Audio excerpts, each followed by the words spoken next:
Bismillahirrahmanirrahim. Assalamualaikum warahmatullahi wabarakatuh. Alhamdulillahillazi arsala rasulahu bil huda wa dinil haq liyuzhirahu 'alad dini kullih wa kaffa billahi shahida. Asyhadu an la ilaha illallah wahdahu la syarikalah wa asyhadu anna Muhammadan abduhu wa rasuluh la nabiyya ba'da.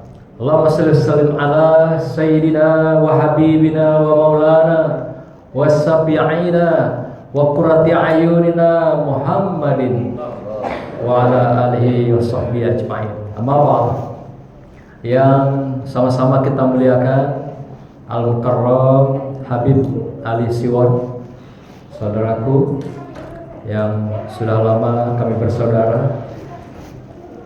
Yang saya muliakan tadi mewakili pengurus masjid Adinda Habib Abu Bakar dan seluruh para imam, tuan guru, khatib, bilal, tidak kami sebut satu persatu.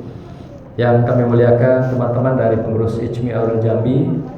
Ada di sini Kyai Haji Amsoridas PhD, ada juga Dr. Kyai Haji Muslim. Beliau ini semua masuk. Pengurus Ijmi juga, MUI yang mau lagi, Basnas Ionia. Tiga badan beliau ya. Wajahnya sih kok, tapi hatinya sih kok untuk orang rumah ya. Dan saudaraku yang lain, dan juga Pak Ical, Pak Saprizal. Nah, beliau inilah yang menjadi koordinator kegiatan kita sore ini. Hari ini adalah bagian kegiatan Safari Ramadan kita yang terakhir. Jadi beliau yang mengkoordinir dari masjid ke masjid, dari lingkungan Kota Jambi, hanya di Kota Jambi. Kemarin berawal di Masjid Muhajirin Kota Baru, berakhir di Talang Banjar. Muter-muter situlah. Sana kita di kota semua ya.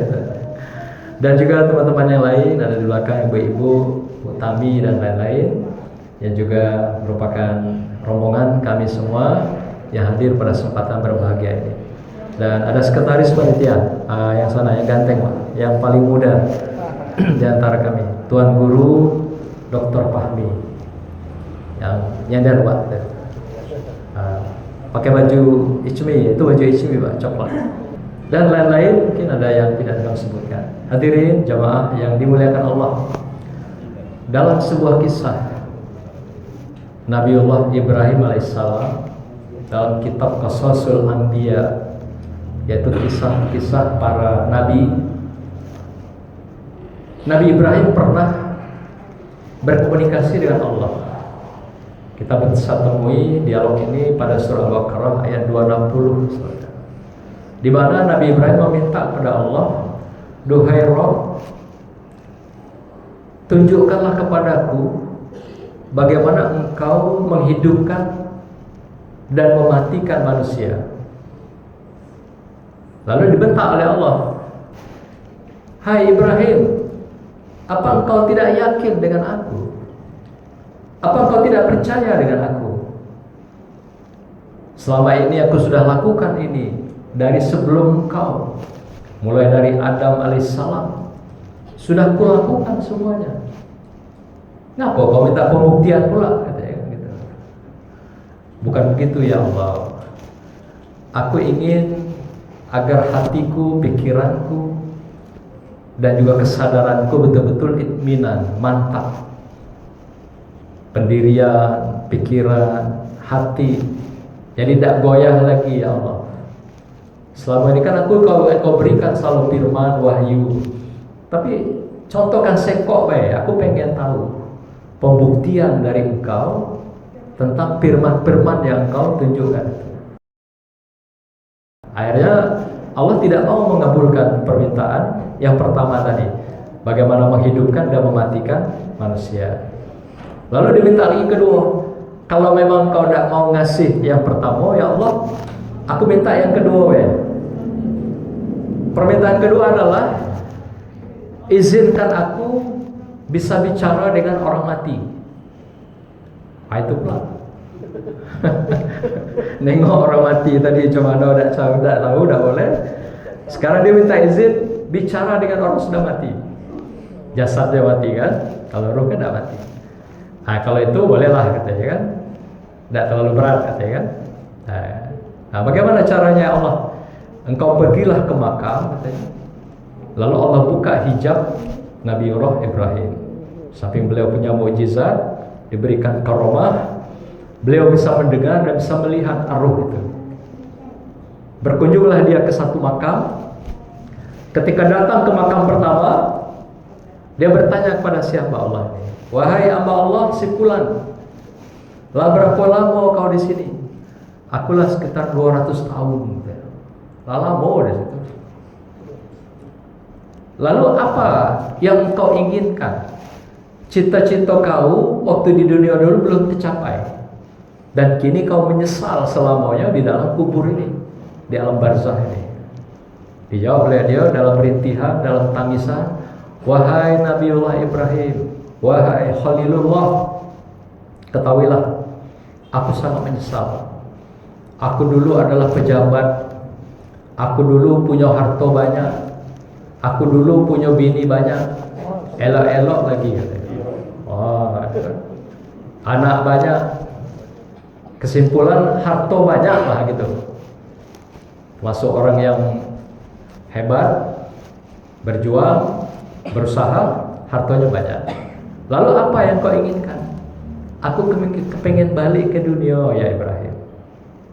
Apa yang aku gawekan balik ke dunia lagi? Aku ingin semua apapun yang aku punya itu mau aku sedekahkan. Aku mau berikan kepada orang-orang yang berhak, orang-orang yang membutuhkan. Kalau bisa Ibrahim, tolonglah aku. Rupanya kawan nak lobby ya kan. Kira-kira kalau bisa kayak kau dapat bagian gitu kan. Kalau mau Ibrahim jadi broker gitu kan. Ibrahim tertunduk, ya tidak mungkin lah. Kau kan sudah mati. Mana mungkin aku bisa menghidupkan? Kecuali kalau Allah yang menghidupkan engkau kembali. Kalau aku apalah daya aku, katanya kan? Aku ini minta tolong dengan Allah, bisa ngomong dengan kau sekarang ini.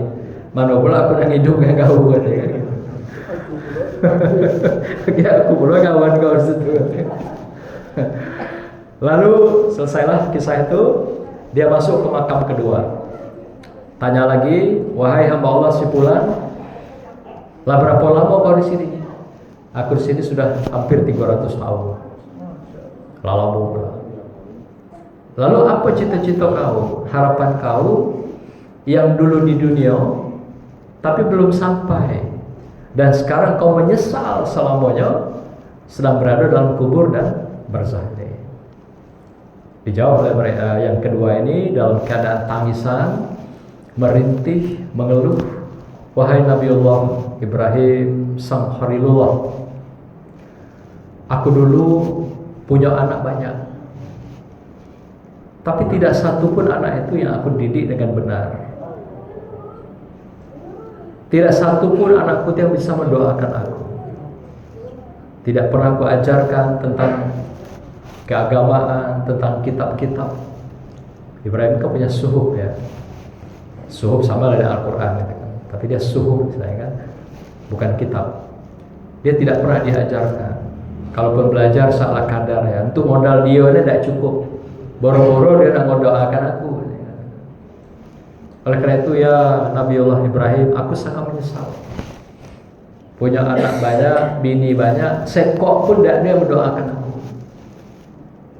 Dan kini aku hanya merana sendirian di sini, menyesal selamanya.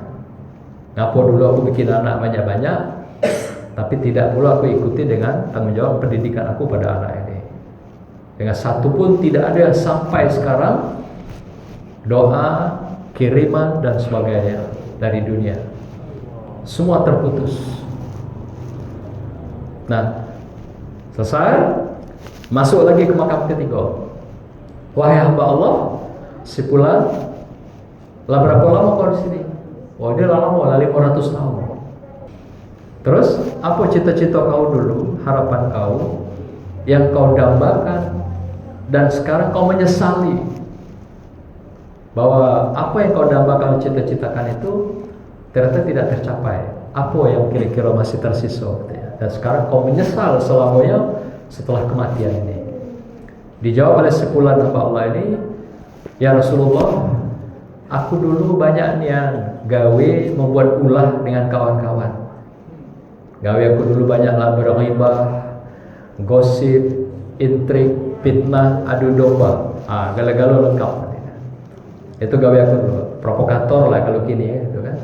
Aku tidak sempat minta maaf, afu, tidak sempat.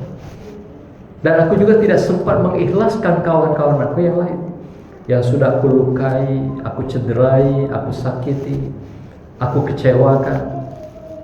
Aku lah keburu mati. Tidak sempat minta maaf. Ada juga barang dia tak ambil, ada juga barang dia yang aku rampas, ada juga yang aku maling, aku cilok. Tidak sempat membayarnya, tidak sempat minta maaf. Akulah keburu mati. Nah, inilah penyesalan-penyesalan orang hidup ketika sudah mati. Maka itu dalam ujung ayat itu dikatakan Rabbir roji'un la'alli amal sholihan. Jadi qala, dia berkata pada Allah, andai kata ya Allah, kami ini masih diberi kesempatan, Rabbir roji'un, engkau berikan kembali, bisa roji'un, balik ke dunia, la'alli amal sholihan, kami akan melakukan berbagai kebaikan, kesolehan, amal-amal yang terbaik di dunia ini. Menurut Imam At-Tabari, ayat ini tafsirnya adalah lebih kepada sedekah. Ternyata yang memang tidak pernah putus nanti sampai akhir, selain tadi doa anak saleh, adalah sedekah itu. Jadi sedekah sekecil apapun yang kita keluarkan selama kita di dunia, itu ngalir punya ke sana. Sesuai dengan hadis Rasulullah, sedekatun jariyah. Apakah sholat yang akan bisa disampaikan untuk penyelamat kita nanti terputus? Puasa terputus, haji, umroh, 100 kali umroh. Ternyata yang sampai, yang tidak putus adalah sedekah jariyah itu. Samping doa anak yang soleh. Dan inilah keinginan, permintaan, harapan ahli kubur kepada Allah, malah disampaikan pada Ibrahim. Bisa tak akhir? Kira-kira aku dibalikkan ke dunia sebentar, sampai begitu. Kalau bisa ada paloka, kasih jatah.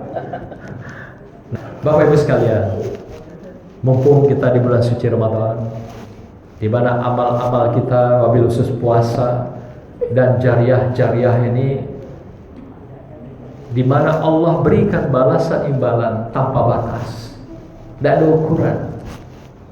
Kalau hari-hari biasa kita kan ada batasnya. 1 dipagandakan 10 jadi 70 kali 10 lagi jadi 700. Tapi di bulan suci Ramadan, kata Allah, wa ana ajizibi, pokoknya ana yang memberikan balasan pada antum. Ente tidak usah tanya berapa nilai yang akan berikan, aku berikan dari amal ibadah yang kau lakukan. Nah, karena itu Bapak Ibu sekalian, di tengah kehidupan kita yang hari ini luar biasa materialistik, lidah kita ini sudah materialistik semuanya. Semua kehidupan kita sudah materialistik, baik dalam pergaulan, tontonan, media. Kalau istilah Ustaz Ansori itu setan gepeng. HP itu setan gepeng, gitu kan. Orang hidup di situ. Anak mulai dari generasi alfa. Alfa itu umur 1 sampai 5 tahun. Generasi beta yang baru lahir, nongol kepalanya, itulah kenal setan gepeng. Nangis, kasih HP, ya, merengek, kasih HP, nya. Pokoknya apapun yang anak tidak mau, ngikuti kehendak orang tua, kasih HP. Itu seakan bujukan. Kalau orang tua dulu udah ada. Mereka diambil, dikekang. La ilaha illallah gitu ya Pak. Sampai kayu-kayu gitu kan. Saya dulu gitu Pak. Yang saya alami dulu dengan mak saya kan. Kini mana ada lagi nangis, nangis lagi, itu dan nak bangun tidur, pokok disogok terus dengan HP. Nah, Bapak tahu nggak dalam teori neuroscience, teori sains otak, anak yang main HP pagi hari sebelum dia pergi belajar sekolah, itu 1 jam dia bermain HP, itu harus dipulihkan 10 jam untuk dia bisa belajar balik. Bayangkan. Maka itu kalau anak bangun tidur langsung dikasih HP, langsung nonton TV 1 jam, dia akan kehilangan memori itu yang normalnya 10 jam. Pulihkan dulu 10 jam. Jadi kalau saat itu anak-anaknya pergi ke sekolah, hambar Pak, tidak ada apa-apanya. Pikiran tak kemana-mana, badannya di mana gitu. Percuma baik guru ngajar itu. Dan ada nilai tambahnya kepada anak-anak yang belajar hari itu. Dasar kan, luar biasa. Inilah cara Yahudi membunuh kita. Pelan-pelan, tidak telat dia rampas iman kita, dia rampas otak kita, dia rampas hati kita. HP-nya salah satu cara dia merampas iman kita. Ya nanti pada akhirnya kita kehilangan cahaya iman dan muncullah perilaku-perilaku akhlak yang aneh-aneh dalam kehidupan ini. Dan perilaku aneh itu adalah ciri-ciri daripada iman yang sudah tergerus dalam kehidupan. Kalau istilah Ghazali itu al-imanu yazidu wa yanqus. Iman pasang surut. Banyaklah surutnya Pak, gara-gara setan gepeng itu daripada pasangnya gitu. Banyaklah surutnya. Kita generasi yang sekarang ini 50 tahun ke atas kan generasi baby boomers. Baby boomers. Baby boomers artinya kalau orang barat bilang generasi yang nunggu saat kematian. Nah, cuma dibikinnya namanya elok. Kita tidak sadar baby boomers itu nunggu generasi menunggu kematian. Itu buruknya diloloi gitu. Dibilang baby boomers gitu kan. Wah keren namanya kan. Padahal nama asli itu generasi yang sedang menunggu kematian gitu. Tidak sadar gitu tak? Subhanallah, dia gawe Yahudi. Dia kayak bermain game saja gitu, melemparkan teknologi untuk meracuni anak-anak kita generasi sekarang. Nah, kembali pada apa yang dikisahkan tadi, marilah kita di akhir-akhir sisa-sisa kehidupan kita yang masih diberikan Allah, nikmat anugerah ini, supaya kita tidak menyesal dengan 3 hal itu. Pertama, apapun yang kita peroleh, keluarkanlah sebagian. Kalau Az-Zariyat mengingatkan kita, wa fi amwalihim haqqul lisa'ili wal mahrum. Setiap rezeki yang kamu peroleh ada hak orang lain, mereka yang meminta dan atau membutuhkan. Dikit dapat, dikit perlu keluarkan. Kenapa? Banyak dapat, banyak perlu keluarkan. Nah, menurut At-Tabari, haqqul lisa'ili wal mahrum ini adalah hak Allah yang dititipkan kepada manusia. Apabila kamu tidak mengeluarkan, kata Allah, hak aku itu yang harus dikeluarkan untuk manusia, aku akan ambil secara paksa dari dalam dirimu. Bagaimana Allah mengambil secara paksa itu? Dia kasih kita sakit, dia kasih kita kemalangan, dia kasih kita kerugian, dia kasih kita musibah, dikasih bala. Itu cara Allah mengingatkan kita. Sampai pada akhirnya kita diambilnya langsung. Masih untung, masih diingatkan. Nah, dalam peringatan-peringatan itulah maka kita jangan sampai Allah murka berlebihan. Karena banyak juga manusia yang berlebihan. Karena keghafilunnya, ghafalanya banyak sekali. Lah dikasih tahu, lah diingatkan. Apalah tafakkarun, apalah ta'qilun. Dak juga ngerti-ngerti.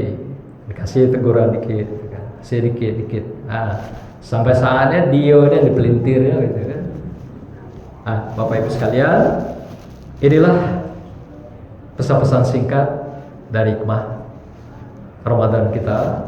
Hari ini kita sedang mengembangkan badan amil zakat, infak sedekah. Ini ahli rumahnya adalah Pak Muslim dan kawan-kawan. Kita merasakan bahwa sadar gak kita di Jambi ini baik, kita punya kemiskinan 7,1%. Tinggi sekali angka kemiskinan di Jambi.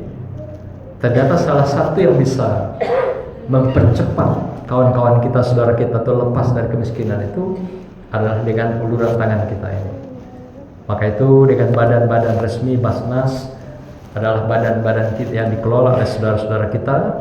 Ini adalah badan yang mulia untuk membantu kawan-kawan kita itu. Allah sudah ingatkan, sebesar apapun kita mendapatkan rezeki, keluarkanlah. Kalau tidak cukup zakat, apalagi kita ngitung per tahun ya, zakat kan ada nisab, ada haul. Nisab 85 gram, haulnya 1 tahun. Kalau tidak cukup misalnya jumlahnya, kalau dikurangi kebutuhan segala makan, maka makan, minum dan sebagainya dan keluarga. Nah, setelah dihitung tidak cukup, keluarkan baik infak. Sama juga, ya kan? Nah, infak itu ada yang dua ya, ada infak wajib, menafkahi istri, anak dan sebagainya, itu wajib. Tapi menafkahi fakir miskin, duafa, kemudian menjaga masjid kita ini agar tetap makmur, ini pun adalah bagian dari nafkah itu, infak itu. Atau kita keluarkan sedekah, yang semua dasarnya ada, tidak perlu kita ragukan. Nah, tapi yang paling baik adalah kita hitungnya 1 tahun itu berapa nian rezeki kita yang Allah anugerahkan, yang Allah berikan kepada kita semua. Samping hikmah tadi kami sampaikan, betapa dalam sedekah itu kata Rasulullah akan ditambah rezeki kamu, akan disehatkan badan kamu, akan dipanjangkan umur kamu. Bahkan tidak sedikit ada yang membeli takdirnya dengan sedekah itu. Karena ketika sedekah, aras Allah bergoncang, pintu langit itu bergetar gitu. Ketika kita mengulurkan sedekah sekecil apapun pada orang yang berhak. Banyak kisah-kisah yang kita sampaikan tentang betapa dahsyatnya sedekah itu yang kita keluarkan. Bahkan Al-Ghazali dalam Ihya Ulumuddin mengingatkan, kalau ada di antara kamu yang sakit nggak pernah sembuh-sembuh, coba ambil alternatif. Apa alternatifnya kata Al-Ghazali? Bersedekahlah.